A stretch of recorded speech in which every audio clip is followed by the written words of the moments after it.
ফ্যামিলিতে স্ত্রীরা স্বামীদের জন্য যত বড় নেয়ামত, আল্লাহর জমিনে এর চাইতে বড় আর কোন নেয়ামত নাই। রাসূল করিম সাল্লাল্লাহু আলাইহি ওয়াসাল্লাম বলেছেন এটা। আদ-দুনিয়া কুল্লুহা মাতা, দুনিয়াতে আল্লাহ তাআলা যা কিছু রেখেছেন সবকিছুই আল্লাহ রাব্বুল আলামিন মানুষের জন্য নেয়ামত হিসেবে দিয়েছেন। ওয়া খায়রু মাতা'আদ দুনিয়া আল মারআতুস সালিহা, আর দুনিয়াতে যত নেয়ামত আছে এর ভিতরে সবচেয়ে বড় হলো একজন নেক, একজন ভালো স্ত্রী। তার চাইতে বড় উপভোগের বস্তু আর হতে পারে না। আপনি চিন্তা করেন, আপনার সন্তান জন্ম দিবে, আপনার চরিত্রটা ঠিক রাখবে, আপনার ঘরে সমস্ত কাজ করবে। আরে ভাই, কাজের লোক যদি রাখেন বাসায়, মাসে কত টাকা দেওয়া লাগে?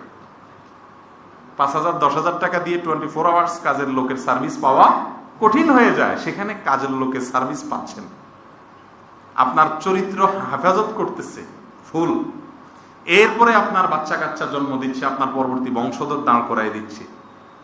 আর কি চান? এই সার্ভিসগুলোর যদি মূল্য দিয়ে হিসাব করেন, কিয়ামত পর্যন্ত মূল্য পরিশোধ করা যাবে না।